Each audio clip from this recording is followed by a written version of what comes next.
नमस्कार, मैं सुनीता कथा मंथन में आप सबका स्वागत करती हूँ। कथा मंथन में आज सुनिए शरत चंद्र चट्टोपाध्याय द्वारा रचित कहानी पथ निर्देश। शरत चंद्र जी की सर्वश्रेष्ठ कहानियाँ और उनके द्वारा रचित उपन्यास आपको हमारी प्लेलिस्ट से मिल जाएंगे, जिसका लिंक आपको एंड स्क्रीन में मिल जाएगा। इसके साथ ही साथ उस पेज का लिंक शरत चंद्र की कहानियाँ और उपन्यास करके डिस्क्रिप्शन बॉक्स में है। आप वहां जाकर के चेक कर सकते हैं और अपने मनपसंद उपन्यास और कहानी सुन सकते हैं। इसके अलावा ऑल उपन्यास और कहानियों का लिंक भी डिस्क्रिप्शन बॉक्स में है, जहां जाकर के आप अपने मनपसंद लेखकों की कहानियाँ, उनकी जीवनी और उनका शॉर्ट डिस्क्रिप्शन भी आप पढ़ सकते हैं। हमारे ब्लॉग में जाकर के लिंक डिस्क्रिप्शन बॉक्स में है। तो चलिए शुरू करते हैं कहानी पथ निर्देश। जब मध्यम वर्गीय परिवार के स्वामी का तपेदिक रोग होने से स्वर्गवास हो जाता है, तब वह अपने साथ अपने कुटुंब को भी अधमरा कर जाता है। सुलोचना के पति पतित पावन भी यही कर गए थे। उन्होंने रोग को 1 साल तक झेलने के बाद एक दुर्दिन में अर्धरात्रि को प्राण त्याग दिए। अगले दिन सुलोचना अपने पति का आखिरी प्रायश्चित करके उनके पास आकर बैठ गई थी और फिर नहीं उठी। निशब्द भाव से पति ने प्राण त्याग दिए और सुलोचना भी उसी प्रकार निशब्द बैठी रही। मोहल्ले भर की अन्य स्त्रियों की तरह रोते बिलखते एकत्रित नहीं किया। आखिर उसके पति की आयु ही क्या थी। कुछ क्षण पहले ही तो उनकी 13 वर्ष की कुंवारी पुत्री हेमनलिनी उनसे कुछ दूरी पर चटाई बिछाकर सो गई थी। उसने उसे भी नहीं उठाया। वह वहीं सोती रही और पिता की मृत्यु की बात से अनजान रही। घर में ना कोई नौकरानी और ना कोई नौकर, ना कोई रिश्तेदार, ना कोई नातेदार और ना कोई दूर का रिश्तेदार। कभी कभी इनकी मदद मोहल्ले के लोग ही कर देते थे। फिर वर्षा दोपहर के बाद आरंभ हो गई, इसलिए आज रात कोई भी मेहरबानी करके जगने के नाम से सोने नहीं आया। बाहर ना रुकने वाली बारिश हो रही थी। अंदर सुलोचना अपने मृत पति के आंखों को के सामने लेकर पत्थर की मूर्ति बनी बैठी रही। सब लोग अगले दिन खबर मिलने पर आए। शव को पुरुष लोग बाहर निकालकर दाह संस्कार के लिए शमशान ले गए। घर में स्त्रियां जल गोबर छिड़ककर विलाप करने बैठ गईं। सुलोचना के पास बची कुची संपत्ति के नाम पर एक छोटा आम और कटहल का बाग था। उसे मोहल्ले के लोगों की मदद से 100 रुपए में बेचकर पति का दाह संस्कार करके चुपचाप घर बैठ गई। बेटी ने पूछा, माँ अब क्या होगा? माँ ने उत्तर दिया, भगवान हमारे साथ हैं तो डरने की क्या बात है। श्राद्ध करने के बाद जो कुछ भी शेष रहा उससे किसी तरह 1 माह बीत गया। इसके उपरांत एक दिन आकाश में छठे बादलों को देखकर सवेरा होने से पूर्व घर पर ताला लगाकर पुत्री का हाथ थामा और मार्ग में आकर खड़ी हो गई। पुत्री ने पूछा, माँ कहाँ जाओगी? माँ ने कहा, कलकत्ता, तेरे बड़े भाई के घर। मेरे दादा कौन है? तुमने कभी पहले उनकी बात नहीं की? थोड़ी देर चुप रहने के बाद माँ ने कहा, बेटी मुझे इतने दिन तक तेरे पिता के रोगग्रस्त होने के कारण बात याद ही नहीं आई थी। बड़ी बुद्धिमता है हेम। चलते चलते एकदम रुककर बोली, किसी के घर जाने की क्या आवश्यकता है? यदि हम लोग कष्ट सहन करके रुके रहें, हमारा पेट तो किसी तरह भर ही जाएगा। माँ माँ माँ, मैं अपना घर छोड़कर कहीं नहीं जाऊंगी। क्रोधावेश में सुलोचना ने कहा, हेम खड़ी न रहे, प्रातःकाल हो जाएगा। वह चलते चलते बोली, उन्होंने तुझे पढ़ाया लिखा है, उसे व्यर्थ ना गवा। हेमा, तू मुझे क्या बताएगी? मैं जानती हूँ कि घर रहने पर माँ पुत्री को हमारा वहाँ रहना अच्छा नहीं लगेगा, परंतु पेट भर खाना तो अवश्य मिल जाएगा। परंतु परंतु तेरे विवाह का इंतजाम तो नहीं हो पाएगा ना पुत्री? मैं विवाह ही नहीं करूँगी, हेम ने कहा। तब तो इज्जत ही चली जाएगी रे।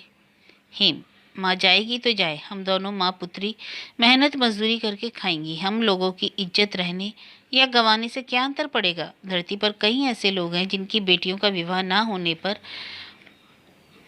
उनकी इज्जत नहीं चली जाती। हम भी उन्हीं में की तरह जिएंगे।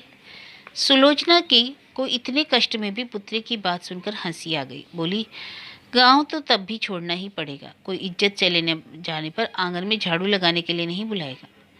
हेम ने इसके बाद और कुछ नहीं कहा। उसके पीछे अनेक दुखद यादें थीं। वह मन ही मन उनका नाश करती हुई चुपचाप मार्ग चलने लगी, जो मार्ग गंगा के समीप होकर गांव के अंदर चक्कर लगाते हुए श्रीरामपुर स्टेशन तक पहुंचा था। उसी मार्ग पर करीब 1 कोस चलकर रास्ते के पास ही सिद्धेश्वरी के मंदिर के सामने आकर खड़ी हो गई। गले में आंचल डालकर प्रणाम किया और बोली, माँ, सुबह हो गई है, मुझे मार्ग पर चलने में लाज आ रही है। सुलोचना को स्वयं लाज आ रही थी। नीचे एक बूढ़ी महिला सुबह स्नान करने के लिए आ रही थी। उन्होंने उससे पूछा, माँ, श्रीरामपुर स्टेशन का मार्ग यही है ना? कुछ देर तक बूढ़ी महिला ने उनकी मुंह की ओर देखा और पूछा, बेटी, तुम लोग कहाँ से आ रही हो?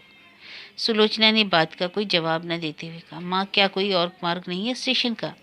एक छोटी सी गली देव स्थान के सामने की तरफ से सीधे लाइन पर पहुंच गई थी। बूढ़ी महिला ने उसी मार्ग को दिखाते हुए कहा, ब्राह्मणों के घरों की समीप से यह गली होकर सीधे रेलवे स्टेशन की सड़क को मिल गई है। इसी रास्ते से तुम जाओ।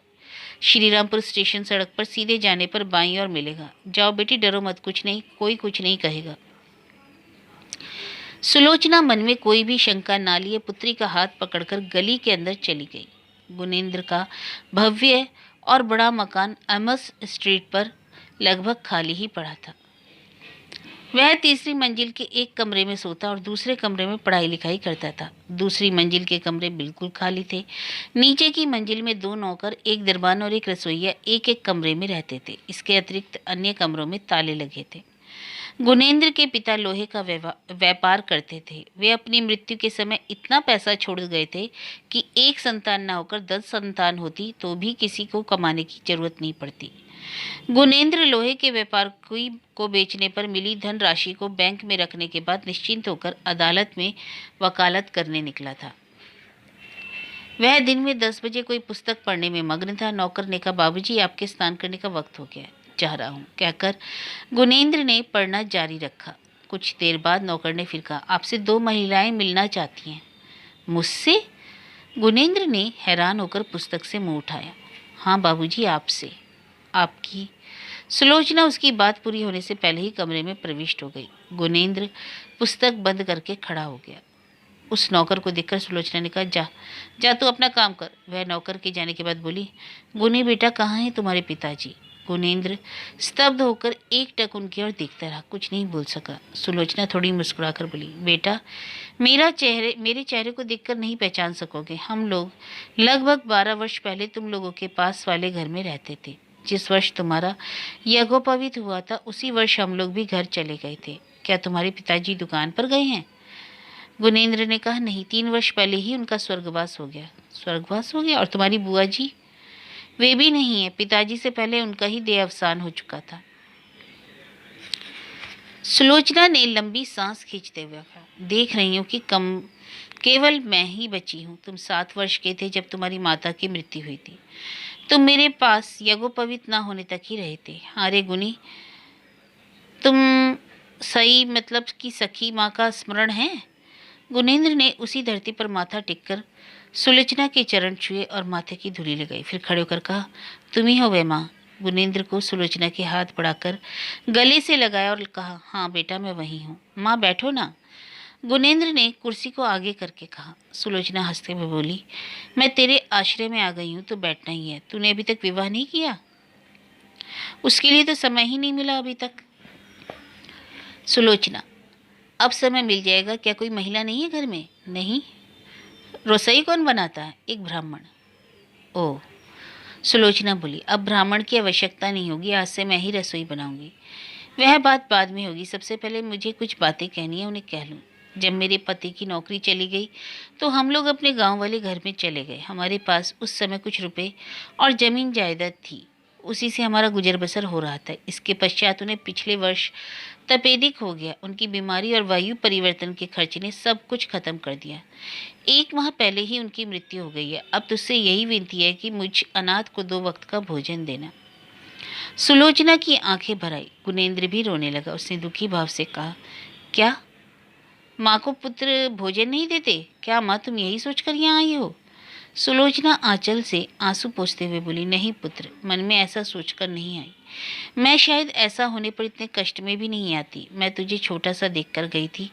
आज मुझे 12 वर्ष बाद कष्ट में पड़कर जैसे ही तेरा स्मरण आया, निसंकोच चली आई हूँ। इसके अतिरिक्त एक अन्य बात है। मेरी पुत्री हेमनलिनी जो तेरी बहन है, मुझसे भी ज़्यादा अनाथ है। उसके विवाह की आयु हो गई, परंतु इसका विवाह नहीं कर सकी हूँ। तुझे ही उसका उपाय करना है।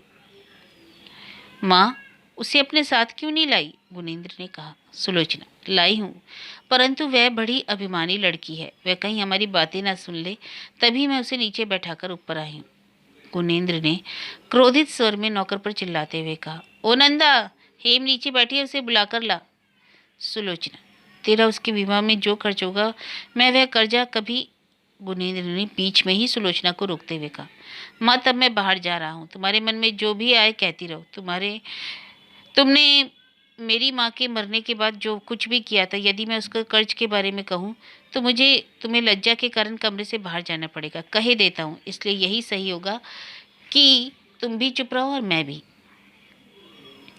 सुलोचना ने हंसते हुए कहा, यही सही होगा, परंतु अब मेरी पुत्री आ रही है, उसके सामने कुछ नहीं बोलूँगी। अभी एक बात और कहना चाहूँगी गुणी, तो यह नहीं समझना कि यह मैं एक माँ की नज़र से देखकर कह रही हूँ।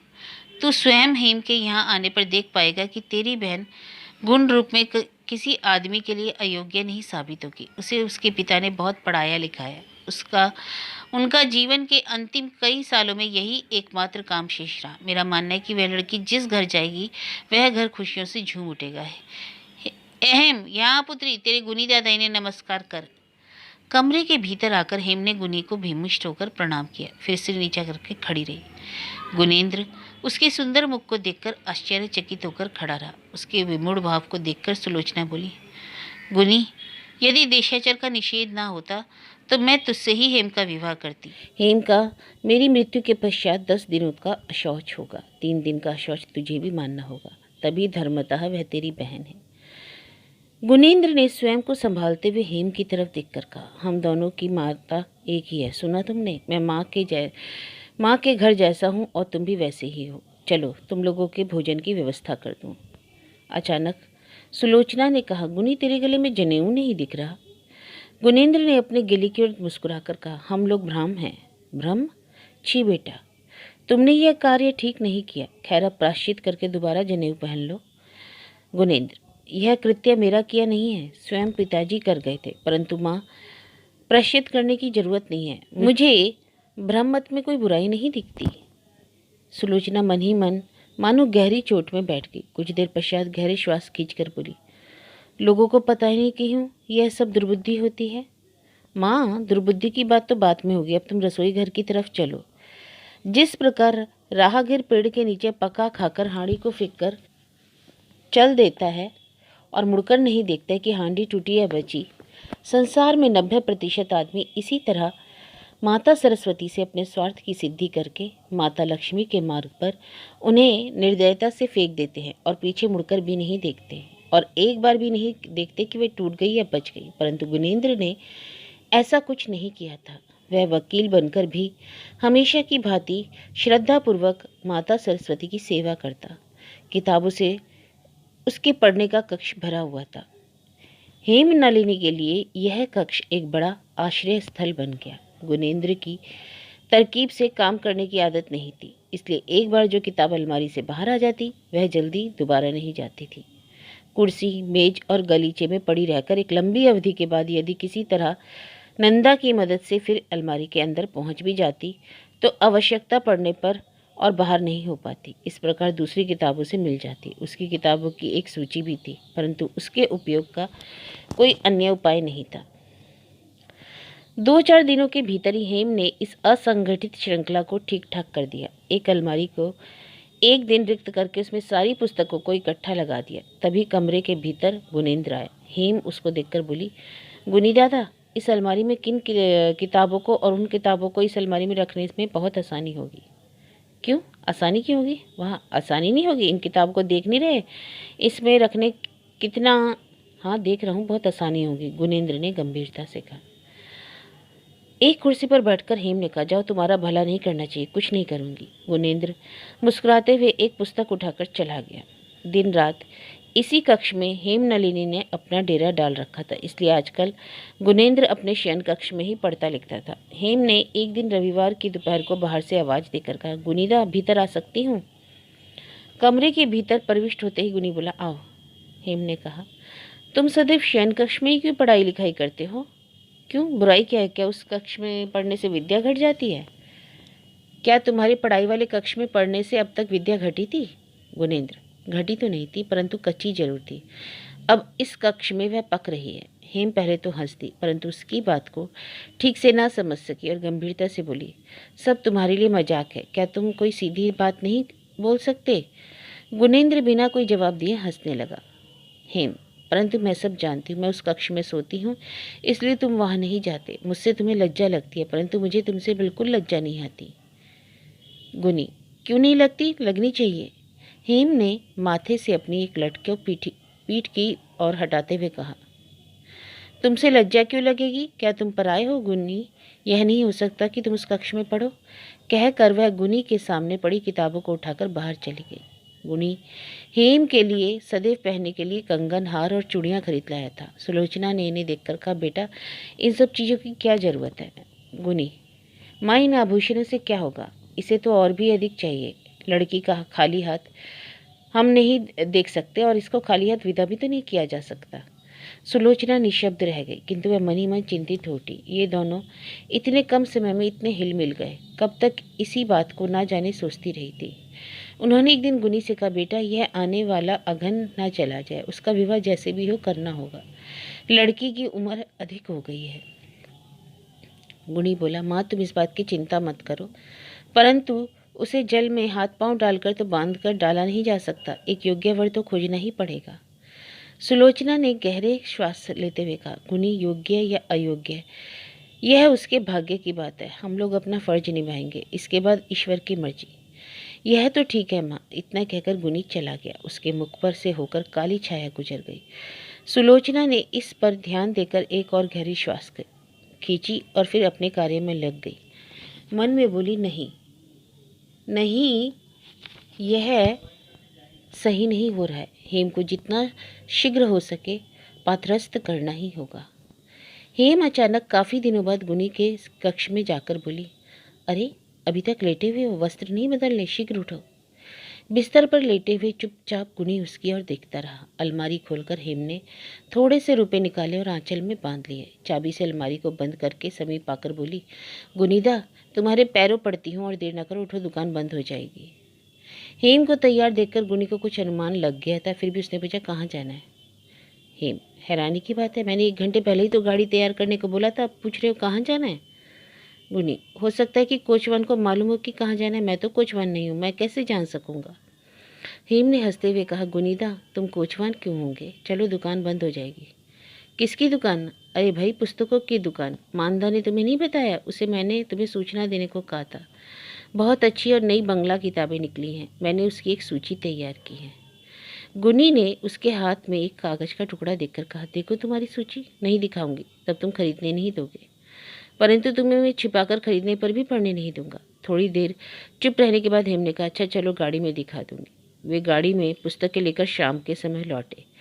सुलोचना ने देखकर कहा, अरे बाबा इतनी पुस्तकों का क्या होगा? गुनी बोला, माँ पता नहीं, ये सब हेम की पुस्तकें, इन व्यर्थ की पुस्तकों को खरीद कर रुपये नष्ट कर आई। सुलोचना ने दोबारा कहा, तू रुपये देने क्यों गया? मैं क्यों दूंगा? उसके हाथ में अलमारी की चाबी है, उसी से ने रुपए निकाले और गाड़ी तैयार करने को कहा। इसके बाद उन्हें स्वयं जाकर खरीद लाई, मैं तो केवल उसके साथ था। तीसरी मंजिल के कक्ष में हेम, मानदा और नंदा पुस्तकें ले गई। तो सुलोचना ने कहा, गुनी बेटा उसे इतनी खुली छूट ना दो, ना जाने कैसे परिवार में जाएगी, तब कष्ट पाकर सहन ना कर पाएगी, असमय मृत्यु को प्राप्त होगी। गुनी ने ऊपर पढ़ने के कक्ष में जाकर देखा, हेम नई किताबों को गैस की रोशनी के नीचे पीछे गोंद से नंबर वाले लेबल चिपका रही है। वह बोला, माँ ने कहा है तुम्हें ज़्यादा छूट नहीं दी जाएगी, और ना जाने कैसा परिवार मिले, निर्धन हो या अमीर, तब कष्ट पाकर सहन न कर पाओगी और मृत्यु को प्राप्त होगी। हेम ने सिर उठाकर क्रोधावेश में कहा, क्यों जीवित नहीं रहूंगी? यदि तुम लोगों ने मेरा विवाह किसी निर्धन परिवार में किया तो मैं अगले दिन ही कहाँ से भागकर चली आऊँगी। गुनी ने हंसते हुए कहा, तो यही सही है। हेम ने कोई उत्तर नहीं दिया, अपना कार्य करती रही। कुछ देर और गुनेंद्र चुपचाप उसकी ओर एकटक देखता रहा। फिर उसने अपने कमरे में धीमी चाल से चला गया। दुर्गा पूजा खत्म हो गई। गाड़ी से प्रतिमा विसर्जन का मेला विजयदशमी के दिन देखा और वापस आकर गुनी माँ को प्रणाम करके ऊपर चला गया। गुनेंद्र ज्योत्सना की रोशनी में तीसरी मंजिल की खुली छत पर अकेला ही वहां चहलकदमी कर रहा था। हेम ने उसके पांव पर सिर रखकर प्रणाम किया और चरण धूलि माथे पर लेकर उठ गई। गुनेंद्र बिना कुछ बोले उसके मुंह की ओर देखता रहा। यह देखकर वह पहले थोड़ा शर्मा सी गई, लेकिन उसी क्षण बोली, गुनीदा, तुमने मुझे आशीर्वाद नहीं दिया? गुनेंद्र हैरान हो गया, तुरंत बोला, दिया तो है। कहाँ दिया? मन ही मन। तुम बताओ मुझे क्या आशीर्वाद दिया? गुनेंद्र उसके प्रश्न पर स्तब्ध रह गया। आखिर गंभीर होकर बोला, आशीर्वाद को शब्दों में नहीं बताया जाता, ऐसा करने से फल नहीं प्राप्त होता। हेम बोली, अच्छा इस बात को यहीं खत्म करो। तुमने माँ को प्रणाम किया? हाँ, वह तो मैं रोजाना करता हूँ।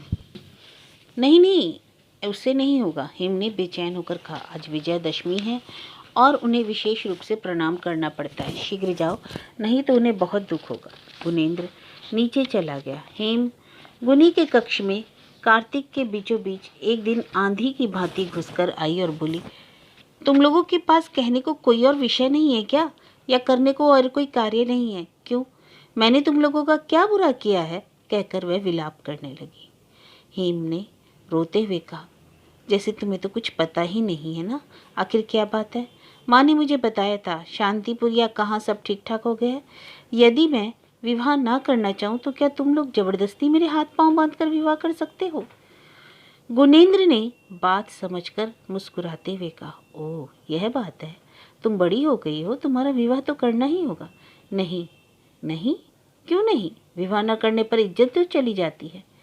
क्या विवाह न करने पर लोगों की इज्जत चली जाती है? हम लोग भ्रम हैं, हम लोगों की इज्जत नहीं जाती, परंतु तुम लोगों के समाज की लड़कियों का समय पर विवाह न करने पर इज्जत चली जाती है, इसलिए तुम्हें तुम्हें तो विवाह करना ही होगा। हेम ने आंसू पोंछते हुए कहा, तुम ही लोग ठीक हो, तुम लोग व्यक्ति हो, तभी इस प्रकार धर पकड़कर किसी का कत्ल करते हो। मैं इस घर को छोड़कर कहीं नहीं जाऊंगी, चाहे तुम लोगों कोई भी व्यवस्था क्यों ना की हो। गुनेंद्र ने हेम को शांत करने के लिए आराम से कहा, उन लोगों का घर भी तो बहुत बड़ा है, देखने सुनने में भी ठीक ठाक है, अमीर बुद्धिमान विद्वान है, तुम्हें उनके यहाँ कोई कष्ट नहीं होगा। थोड़ी देर भी चुप न होकर बालों के गुच्छे को मुंह से हटाकर कहा, मैं कहती हूँ यह नहीं हो सकता, किसी भी तरह नहीं हो सकता। यदि मैं तुम लोगों के लिए बोझ बन गई हूँ तो मुझे भोजन देने की आवश्यकता ही नहीं। मैं बिना कुछ खाई पढ़ने वाले कक्ष में पड़ी रहूंगी। मैं तुम लोगों से कुछ नहीं मांगूंगी। गुनेंद्र ने हंसने की कोशिश करते हुए कहा, वहाँ भी तो तुम्हें पढ़ने का कक्ष मिलेगा, और यदि ना मिला तो मैं तुम्हारे इसी कक्ष को उठाकर वहाँ दे आऊँगा। हेम ने गुनी की बात को अनसुना करके बिलखते हुए कहा, गुनीदा, तुम्हें कुछ नहीं करना होगा इस अघेन में। केवल 1 माह पश्चात गुनीदा तुम्हारे पांव पड़ती हूँ, तुम इस रिश्ते को तोड़ दो। हेम को रोता देखकर गुनेंद्र के भी आंसू निकल आए। उसने हार कर कहा, भाई यह कैसे संभव है? यह नहीं हो सकता। सब बातचीत पक्की हो गई है, खाक पक्की हो गई है। तुमने ही तो रिश्ता किया, तुम चाहने पर उसे तोड़ भी सकते हो। मैं हाथ जोड़कर कह रही हूँ गुनीदा, मेरी इस बात को मान लो। सुलोचना हैरान होकर हेम के पीछे पीछे ऊपर चल दी। कक्ष में जाकर गुस्से से बोली, हेम हेम तू यह सब क्या कर रही है? पागल हो गई है क्या? क्या कभी रिश्ता तोड़ा जा सकता है? पक्की बातचीत को बदला जा सकता है? और रिश्ता भी तोड़ू क्यों? तेरा भाग्य अच्छा है कि तुझे ऐसा भाई मिला है, और फिर इतना अच्छा रिश्ता मिला है और तू उसे तोड़ने की चेष्टा कर रही है। बंगाली परिवार की पुत्री होकर बदकिस्मतों की तरह कुंवारी रहना चाहती है? जा नीचे जा। और हेम चली गई। सुलोचना ने गुनेंद्र की तरफ देखते हुए कहा, यह रात दिन पुस्तकें पढ़ने का परिणाम है। ऐसी दुर्मति 24 घंटे नावल नाटक पढ़ने से होती है। उसको इसी अघेन में जैसे भी बने विदाई तो करनी ही होगी। गुनेंद्र चुपचाप बैठा रहा। थोड़ी देर खड़ी रहकर सुलोचना नीचे चली गई। गुनेंद्र 1-2 दिन के पश्चात अदालत में से वापस आकर किसी पुस्तक के लिए पढ़ने के कक्ष में घुसने जा रहा था कि अंदर से हेम ने कहा, भीतर ना आओ गुनीदा, मैं खा रही हूँ। गुनी हैरान होकर खड़ा हो गया और बोला, खा रही हो? खा रही हो तो क्या हुआ? क्या मेरे कक्ष में आने से तुम्हारा भोजन बेकार हो जाएगा? हेम बोली, पूरे मकान में कालीन जो बिछा है। गुनी, तुम्हारी नौकरानी मांदा के भीतर आने पर भोजन बेकार नहीं होता, और मैं क्या उससे भी हीन हूं?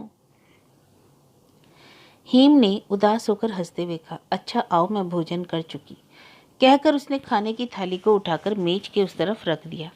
नहीं नहीं, तुम खाओ, मैं वस्त्र बदल कर आ रहा हूं, कहकर गुनी शीघ्र चला गया। उसकी छाती के अंदर पीड़ा सी होने लगी।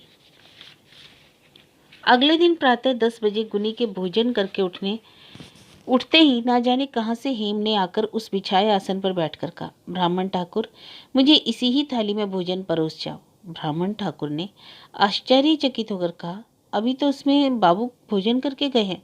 हाँ हाँ पता है, तुम परोसा ना। समीप के कक्ष से सुलोचना ने सुनकर उसके निकट जाकर कहा, हेम क्या बोल रही हो? यह गुनी की झूठी थाली है, जा जा वस्त्र बदलकर गंगा जल छूकर आ। हेम ने माँ की बात को अनसुनी कर दिया और उसी थाली में से एक निवाला मुंह में डालकर बोली, ठाकुर भात लाओ। संसार में कितने लोगों को गुनीदा की झूठी थाली में खाने का अवसर प्राप्त होता है, इस थाली में खाना भाग्य से ही संभव है। सुलोचना हैरान होकर देखती रही। ब्राह्मण ठाकुर थाली में सब्जी और चावल दे गए। गुनी बरामदे के दूसरी तरफ बैठकर हाथ मुंह धो रहा था। उसने सब कुछ सुना। शाम के समय उसने हेम से कहा, आज तो हेम की जाति चली गई। हेम किसी नई किताब को पढ़ने में व्यस्त थी। उसने किताब से मुंह उठाए बिना ही कहा, तुमसे किसने कहा? कोई कुछ भी बोले, जाति तो चली गई ना।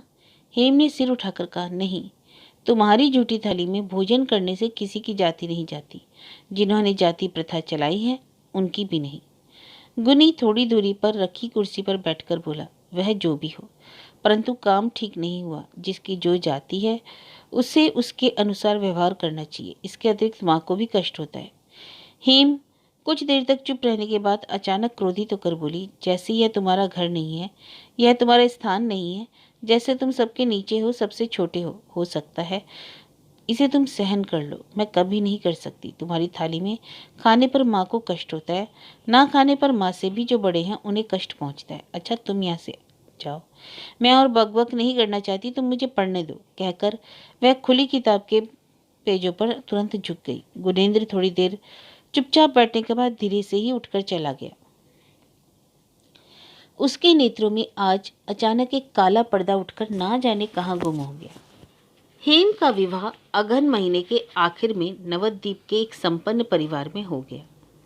वह दूर से गुनीदा को प्रणाम करके पति के घर चली गई। वहां सास ससुर भाभी ननद कोई नहीं था। पति की बूढ़ी दादी थी और उनका एक अविवाहित भाई था जो कलकत्ता के किसी कॉलेज में पढ़ता था। किशोरी बाबू की आयु लगभग 36 साल की थी। वे अपने विपत्निक होने के बाद से ही एक योग्य लड़की की तलाश में थे। तभी उन्होंने बिना देखे ही हेम को पसंद किया। उन्होंने शादी के पश्चात सुलोचना को भी अपने यहाँ चले जाने का अनुरोध किया। सुलोचना ने राजी होकर लड़की को पत्र लिखवाया कि वह नवद्वीप में रहकर पुण्य कमाना चाहती है। हेम ने उत्तर में लिखा, माँ, तुम जिस घर में हो उस घर की वायु लगने पर पूरे नवद्वीप का कल्याण हो सकता है। यदि वहां रहकर भी तुम पुण्य इकट्ठा नहीं कर पा रही हो तो बैकुंठ जाने पर भी नहीं कर पाओगी। यदि तुम गुनीदा को छोड़कर यहाँ आओगी तो मैं स्वयं जाकर उनके पास रहूंगी। वे अपनी पुत्री को जानती थी, तभी जा नहीं पाई, परंतु उनका मन किसी अनजाने नवद्वीप के आसपास दिन रात घूमने लगा। इस प्रकार 6 मास और गुजर गए। फिर वह वहां और ज्यादा न रह सकी और किसी त्योहार का बहाना बनाकर नंदा को साथ लेकर नवद्वीप यात्रा के लिए स्टीमर पर बैठ गई। उन्होंने वहां जाकर बेटी को दुबला देखकर दुखी मन से कहा, शायद तेरा यहाँ कोई ध्यान नहीं रखता, तभी तो इतनी दुबली हो गई। पुत्री ने कोई उत्तर नहीं दिया। जब सुलोचना ने त्योहार समाप्त होने पर वापस जाने का नाम नहीं लिया, तब एक दिन हेम ने कहा, माँ, दामाद के घर और कितने दिन रहोगी, लोग क्या बोलेंगे? सुलोचना ने नाराज होकर कहा, मुझे तो तू यहाँ से भेजने पर उतारू हो गई। यह तो फिर भी मेरी अपनी लड़की दामाद का घर है, वहाँ कौन सा मेरा अपना घर है जो वापस जाने के लिए सुनूं? हेम कुछ देर तक भौचक्की बैठी रही, फिर कहा, माँ, तुम्हारी कोई गलती नहीं, यह स्त्रियों का धर्म है। हम लोग अपने पराई के अंतर को एक दिन में ही भूल जाती हैं। दिन बीतने लगे। दोबारा दुर्गा पूजा का वक्त आ गया। गुनी ने बड़े उत्साह के साथ हेम को पूजा का नेक भेजा। सुलोचना ने हेम को ओट में बुलाकर कहा, मेरा गुनी ब्रह्म है, तो क्या तुम्हारा परंतु लोकाचार भली भांति जानता है। मोहल्ले में मिठाई फल बांटकर वस्त्र आदि सबको दिखाकर बोली, वे घर पर नहीं है। उन्होंने सबके सामने यह भी ढिंडोरा पीट दिया कि वे पूजा के बाद ही घर वापस जाएंगे। उसी दिन से हेम ने उनके जाने के बारे में कहना ही छोड़ दिया और आज भी चुप रही। सुलोचना हेम के मन के भाव को जानकर मन ही मन बोली, यदि सब ईश्वर ने चाहा तो तू भी जान जाएगी कि माँ को अपनी संतान से अलग होने में कितनी तकलीफ होती है। परंतु पूजा समाप्त होते होते सुलोचना को मलेरिया बुखार ने जकड़ लिया। महाभर बुखार झेलने के बाद एक दिन हम बोली, माँ आप देर क्यों कर रही हो? दुख में मधुसूदन का ध्यान किया जाता है। यदि जीना चाहती हो तो गुणिंदा को पुकारो। कहते कहते उसकी आंखें भर आईं। इसके पश्चात आंसू टपकने लगे। वह नीचे आंखें करके स्थिर होकर बैठी रही।